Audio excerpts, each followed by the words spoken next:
السلام علیکم ورحمۃ اللہ وبرکاتہ۔ عبدالوہاب آپ کے ساتھ آج میں آپ لوگوں کے سامنے سورہ النساء آیت نمبر 41 سے 50 تک کی تلاوت کروں گا انشاءاللہ تعالی۔ اس میں تلاوت کرنے سے قبل میں خود ہی پڑھ لیتا ہوں۔ اس میں کچھ ایسی باتیں بتائی گئی ہیں جو عام طور پر غلط لوگ مسئلہ نکال لیتے ہیں۔ مثال کے طور پر دیکھیں یہاں پہ یا ایھا الذین آمنوا لا تقربوا الصلاۃ وانتم سکارى، تو لوگ کہتے ہیں یا ایھا الذین آمنوا لا تقربوا الصلاۃ، اے ایمان والو نماز کے قریب مت جاؤ، اور اس کے بعد والی آیت کو نہیں پڑھتے ہیں۔ یہ مسلمانوں ہی کا ایک کوئی گروپ ہے جو لوگ کہتے ہیں کہ نماز کے قریب مت جاؤ، نماز مت پڑھو۔ اس کے علاوہ بھی بہت سی ایسی باتیں ہیں اسی 10 آیات میں جو کچھ ہم لوگ سوچتے ہیں مگر ہے اس کے کچھ برعکس۔ مثال کے طور پر کچھ کام ایسے کرتے ہیں جو اسلام کے خلاف ہے، لیکن ہم لوگ سمجھ لیتے ہیں کہ یہی اسلام ہے، یہی دین ہے اور اسی رواج پر رہنا ہے۔ انہی باتوں کو مد نظر رکھتے ہوئے میں قرآن کی تلاوت آپ لوگوں کے سامنے کر رہا ہوں ترجمہ اور تفسیر کے ساتھ، تاکہ آپ بھی معنی اور مفہوم تفسیر کو سمجھتے ہوئے قرآن کی تلاوت کریں۔ تو آئیے میں شروع کرتا ہوں سورۃ النساء آیت نمبر 41۔ اعوذ باللہ من الشیطان الرجیم، بسم اللہ الرحمن الرحیم۔ فَكَيْفَ إِذَا جِئْنَا مِنْ كُلِّ أُمَّةٍ بِشَهِيدٍ وَجِئْنَا بِكَ عَلَى هَؤُلَاءِ شَهِيدًا يَوْمَئِذٍ يَوَدُّ الَّذِينَ كَفَرُوا وَعَصَوُا الرَّسُولَ لَوْ تُسَوَّىٰ بِهِمُ الْأَرْضُ وَلَا يَكْتُمُونَ اللَّهَ حَدِيثًا یا ایھا الذین آمنوا لا تقربوا الصلاۃ وانتم سکارى حتى تعلموا ما تقولون ولا جنبا الا عابری سبیل حتى تغتسلوا وإن كنتم مرضى أو على سفر أو جاء أحد منكم من الغائط أو لامستم النساء فلم تجدوا ماء فتيمموا صعيدا طيبا فامسحوا بوجوهكم وأيديكم إن الله كان غفورا رحيما۔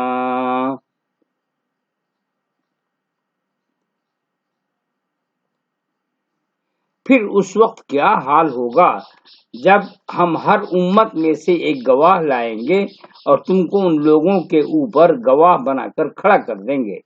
وہ لوگ جنہوں نے انکار کیا اور پیغمبر کی نافرمانی کی اس روز تمنا کریں گے کہ کاش زمین ان پر برابر کر دی جائے، اور وہ اللہ سے کوئی بات نہ چھپا سکیں گے۔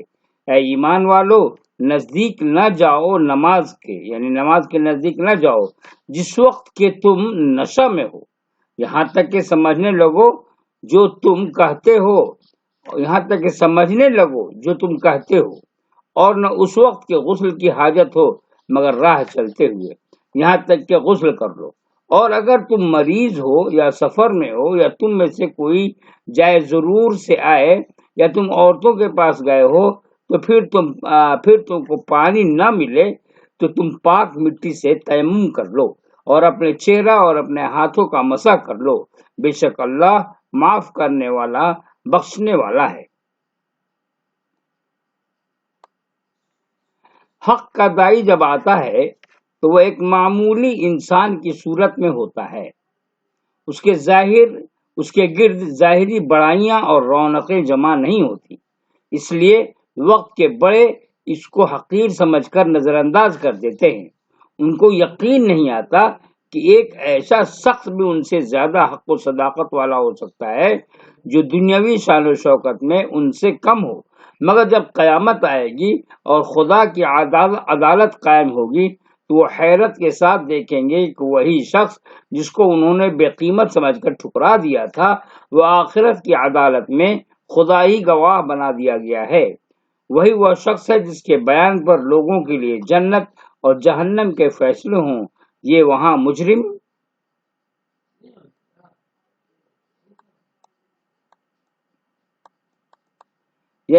مجرم کے مقام پر کھڑے ہوں گے اور وہ خدا کی طرف سے بولنے والے کے مقام پر۔ یہ ایسا سخت اور ہولناک لمحہ ہوگا کہ لوگ چاہیں گے کہ زمین پھٹ جائے اور وہ اس کے اندر سما جائیں، مگر ان کی یہ شرمندگی ان کے کام نہ آئے گی۔ خدا کے یہاں ان کے قول و عمل سے لے کر ان کی سوچ تک کا ریکارڈ موجود ہوگا، اور خدا انہیں دکھا دے گا کہ حق کے داعی کا انکار جو انہوں نے کیا وہ ناواقفیت کی سبب سے نہ تھا بلکہ گھمنڈ کی وجہ سے تھا۔ انہوں نے اپنے کو بڑا سمجھا اور داعی حق کو چھوٹا جانا۔ حقیقت کو اس کے برہنہ صورت میں دیکھنے اور جاننے کے باوجود وہ محض اس لیے ان کے منکر ہو گئے کہ ان کو ماننے میں ان کی اپنی بڑائی ختم ہوتی ہوئی نظر آتی تھی۔ شریعت میں غیر معمولی حالات میں غیر معمولی رخصت دی گئی ہے۔ مرض یا سفر یا پانی کا نہ ہونا، یہ تینوں آدمی کے لیے غیر معمولی حالتیں ہیں، اس لیے ان مواقع پر یہ رخصت دی گئی کہ اگر نقصان کا اندیشہ ہو تو وضو یا غسل کے بجائے تیمم کا طریقہ اختیار کیا جائے۔ عام وضو پانی سے ہوتا ہے، تیمم گویا مٹی سے وضو کرنا ہے۔ وضو کا مقصد آدمی کو اندر پاکی کی نفسیات پیدا کرنا ہے، اور تیمم وضو نہ کرنے کی صورت میں اس پاکی کی نفسیات کو باقی رکھنے کی ایک مادی تدبیر ہے۔ نماز اس وقت پڑھو جب کہ تم جانو کہ تم کیا کہہ رہے ہو۔ یہاں یہ آیت شراب کا ابتدائی حکم بتانے کے لیے آئی ہے، یعنی جب اول میں شراب حرام نہیں ہوا تھا، کہا جا رہا تھا کہ شراب ایک غلط چیز ہے، ایسے ہے ویسے ہے، جب تم نماز پڑھنے لگو تو نماز کے قریب، جب تم شراب کی نشے میں رہو تو نماز کے قریب مت جاؤ، یہی بات ہے۔ یہاں یہ بات شراب کا ابتدائی حکم بتانے کے لیے آئی ہے، مگر اسی کے ساتھ وہ نماز کے بارے میں ایک اہم حقیقت کو بھی بتا رہی ہے۔ اس سے معلوم ہوتا ہے کہ نماز ایک ایسی عبادت ہے جو فہم و شعور کے تحت ادا کی جاتی ہے۔ نماز محض اس کا نام نہیں ہے کہ کچھ الفاظ اور کچھ حرکات کو صحت ادا کے ساتھ دہرا دیا جائے۔ اسی کے ساتھ نماز میں آدمی کی ذہن کا حاضر رہنا بھی ضروری ہے۔ وہ نماز کو جان کر نماز پڑھے، اپنی زبان اور اپنے جسم سے وہ جس خدا کے سامنے جھکنے کا اظہار کر رہا ہے، اسی خدا کے سامنے اس کی سوچ اور اس کا ارادہ بھی جھک گیا ہو۔ اس کا جسم جس خدا کی عبادت کر رہا ہے، اس کا شعور بھی اسی خدا کا عبادت گزار بن جائے۔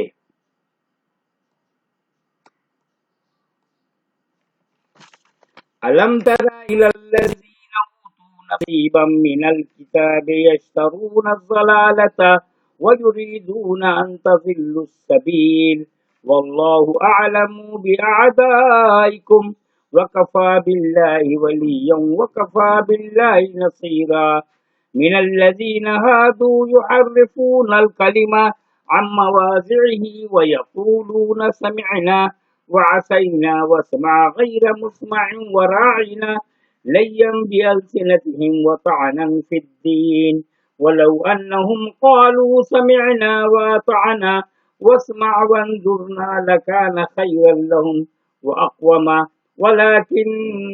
وَلَكِنْ لَعَنَهُمُ اللَّهُ بِكُفْرِهِمْ فَلَا يُؤْمِنُونَ إِلَّا قَلِيلًا۔ کیا تم نے ان لوگوں کو نہیں دیکھا جن کو کتاب سے حصہ ملا تھا؟ وہ گمراہی کو مول لے رہے ہیں اور چاہتے ہیں کہ تم بھی راہ سے بھٹک جاؤ۔ اللہ تمہارے دشمنوں کو خوب جانتا ہے، اور اللہ کافی ہے حمایت کے لیے، اور اللہ کافی ہے مدد کے لیے۔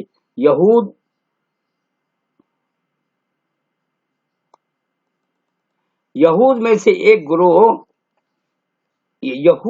ایک گروہ بات کو اس کے ٹھکانے سے ہٹا دیتا ہے اور کہتا ہے کہ ہم نے سنا اور نہ مانا، اور کہتے ہیں کہ سنو اور تمہیں سنوایا نہ جائے۔ وہ اپنی زبان کو موڑ کر کہتے ہیں راعینا، دین میں عیب لگانے کے لیے، اور اگر وہ کہتے ہیں کہ ہم نے سنا اور مانا اور سنو اور ہم پر نظر کرو تو یہ ان کے حق میں زیادہ بہتر اور درست ہوتا، مگر اللہ نے ان کے انکار کے سبب سے ان پر لعنت کر دی ہے، پس وہ ایمان نہ لائیں گے مگر بہت کم۔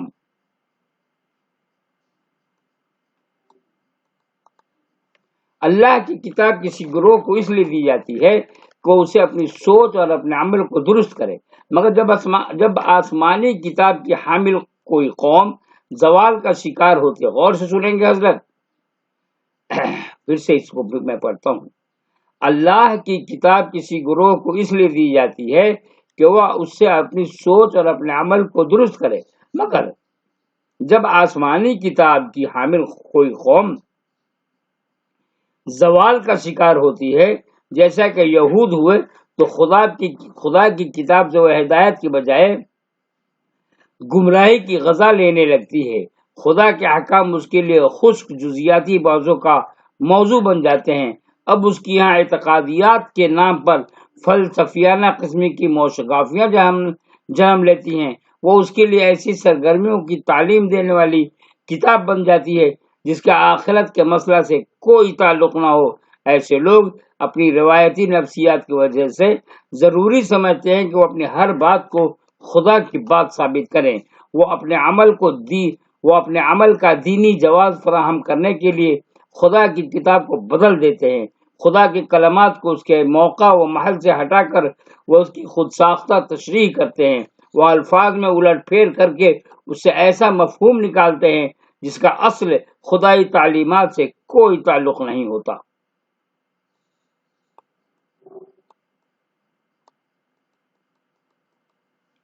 یہود کو کتاب کا کچھ حصہ ملا تھا کا مطلب یہ ہے کہ ان کو خدا کی کتاب کے الفاظ تو پڑھنے کو ملے، مگر خدا کی کتاب پر عمل کرنا جو اصل مقصود تھا اس سے وہ دور رہے۔ لفظ کے معاملے میں وہ حامل کتاب بنے رہے، مگر عمل کے معاملے میں انہوں نے عام دنیا دارانہ قوموں کا راستہ اختیار کر لیا۔ مزید یہ کہ عام لوگ دنیا داری کو دنیا داری کے نام پر کرتے ہیں، اور انہوں نے یہ ڈھٹائی کے اپنے دنیا داری کے لیے خدا کی کتاب سے سند پیش کرنے لگے۔ پھر ان کی گمراہی اپنی ذات تک نہیں رکی، وہ اپنے کو خدا کے دین کا نمائندہ سمجھتے تھے۔ اس لیے جب غیر یہودی عربوں نے پیغمبر آخر الزماں صلی اللہ علیہ وسلم کا ساتھ دینا شروع کیا تو یہود اپنی دینداری کا بھرم قائم رکھنے کے لیے خود پیغمبر کے مخالف ہو گئے۔ انہوں نے آپ کی زندگی اور آپ کی تعلیمات میں طرح طرح کے شوشے نکال کر لوگوں کو اس شبہ میں مبتلا کرنا شروع کر دیا کہ یہ خدا کے بھیجے ہوئے نہیں ہیں، بلکہ محض ذاتی حوصلہ کے حد دین خدا کے علم بردار بن کر کھڑے ہو گئے ہیں۔ مگر اس معرکے میں اللہ غیر جانبدار نہیں ہے، وہ اپنے دشمنوں کے مقابلے میں اپنے وفاداروں کا ساتھ دے گا اور انہیں کامیاب کر کے رہے گا۔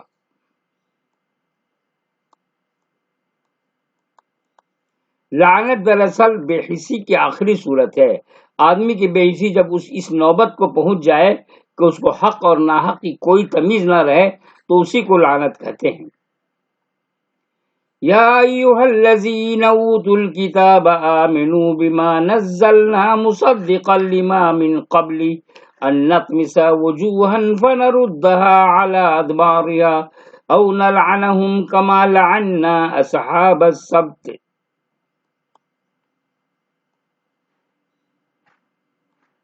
وَكَانَ أَمْرُ اللَّهِ مَفْعُولًا إِنَّ اللَّهَ لَا يَغْفِرُ أَن يُشْرَكَ بِهِ وَيَغْفِرُ مَا دُونَ ذَلِكَ لِمَن يَشَاءُ وَمَن يُشْرِكْ بِاللَّهِ فَقَدِ افْتَرَىٰ إِثْمًا عَظِيمًا أَلَمْ تَرَ إِلَى الَّذِينَ يُزَكُّونَ أَنفُسَهُم بَلِ اللَّهُ يُزَكِّي مَن يَشَاءُ وَلَا يُظْلَمُونَ فَتِيلًا انظر کیف یفترون علی اللہ الکذب وکفی بہ اثما مبینا۔ اے وہ لوگوں جن کو کتاب دی گئی اس پر ایمان لاؤ جو ہم نے اتارا ہے، تصدیق کرنے والی اس کتاب کی جو تمہارے پاس ہے، اس سے پہلے کہ ہم چہروں کو مٹا دیں پھر ان کو الٹ دیں پیٹھ کی طرف یا ان پر لعنت کریں جیسے ہم نے لعنت کی سبت والوں پر۔ سبت کا مطلب ہوتا ہے سیٹرڈے یعنی سنیچر۔ موسیٰ علیہ السلام کے زمانے کی بات چل رہی ہے، اور اللہ کا حکم پورا ہو کر رہتا ہے۔ بے شک اللہ اس کو نہیں بخشے گا کہ اس کے ساتھ شرک کیا جائے، لیکن اس کے علاوہ جو کچھ ہے اس کو جس کے لیے چاہے گا بخش دے گا، اور جس نے اللہ کا شریک ٹھہرایا اس نے بڑا طوفان باندھا۔ کیا تم نے دیکھا ان کو جو اپنے آپ کو پاکیزہ کرتے ہیں، بلکہ اللہ ہی پاک کرتا ہے جس کو چاہتا ہے، اور ان پر ذرا بھی ظلم نہیں ہوگا۔ دیکھو یہ اللہ پر کیسا جھوٹ باندھ رہے ہیں اور صریح گناہ کے لیے یہی کافی ہے۔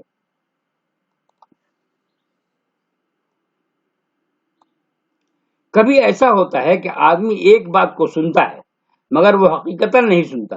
یہ اس وقت ہوتا ہے جبکہ آدمی اس بات کو سمجھنے کے معاملے میں سنجیدہ نہ ہو اور اس پر عمل کرنے سے اس کو کوئی دلچسپی نہ ہو۔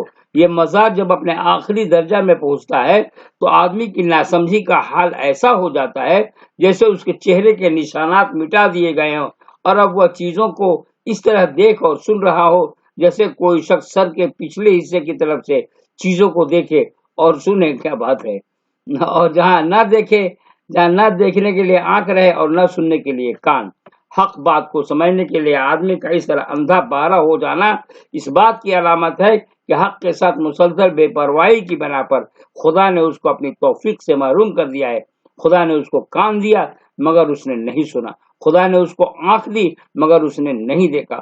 اب خدا نے بھی اس کو ویسا ہی بنا دیا جیسا اس نے خود سے اپنے کو بنا رکھا تھا۔ بے حسی جب آخری درجے میں پہنچتی ہے تو وہ مسخ کی صورت میں اختیار کر لیتی ہے، یعنی بربادی کی صورت میں اختیار کر لیتی ہے۔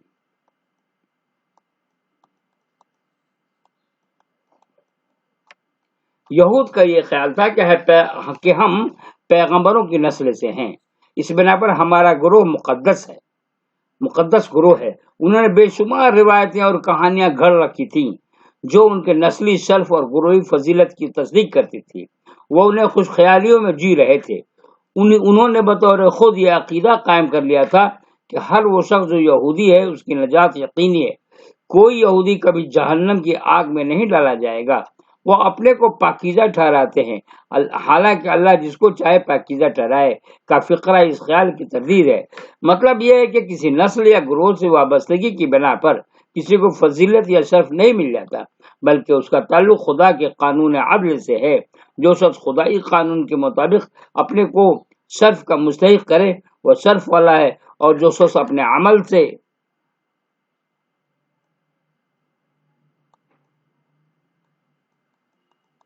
اپنے کو مستحق ثابت نہ کرے وہ محض کسی گروہ سے وابستگی کی بنا پر شرف کا مالک نہیں بن جائے گا۔ گروہی نجات کا عقیدہ خواہ یہودی قائم کرے یا کوئی اور ایسا عقیدہ بنا لے۔ پھر سے دیکھیے، ہم لوگ اپنے حالات کو دیکھیں۔ گروہی نجات کا عقیدہ خواہ یہودی قائم کریں یا کوئی اور ایسا عقیدہ بنا لے وہ سراسر یا کوئی اور ایسا یعنی یہودی یا کوئی اور ایسا عقیدہ بنا لے وہ سراسر باطل ہے۔ جو لوگ ایسا عقیدہ بناتے ہیں وہ اس کو خدا کی طرف منسوب کرتے ہیں، مگر یہ خدا پر جھوٹ لگانا ہے، کیونکہ خدا نے کبھی ایسی تعلیم نہیں دی۔ خدا اگر ایک انسان اور دوسرے انسان میں گروہی تعلق کی بنا پر فرق کرنے لگے تو یہ ظلم ہوگا، اور خدا سراسر عدل ہے، وہ کبھی کسی کے ساتھ ظلم کرنے والا نہیں ہے۔ تو دوستو یہی پر اختتام پذیر آج میں آپ لوگوں کے سامنے آیت نمبر 41 سے 50 تک کی تلاوت کی ہے۔ آپ توجہ کے ساتھ سنیں۔ اس کے ساتھ رمضان کے مبارک موقع پہ میں کچھ قرآن اور حدیث سے متعلق جو احکام ہیں رمضان سے متعلق وہ بھی آپ کی خدمت میں پیش کر رہا ہوں، اسے دیکھیں گے۔ کل کی ویڈیو میں نے ڈالا تھا رمضان المبارک قرآن و حدیث کی روشنی میں، اچھا رسپانس مل رہا ہے۔ ہم لوگوں کو چاہیے کہ توجہ کے ساتھ رمضان کا بہت اچھی طریقے سے استقبال کرنا ہے انشاءاللہ تعالی۔ مبروک شہر رمضان، ان ایڈوانس۔ السلام علیکم ورحمۃ اللہ وبرکاتہ۔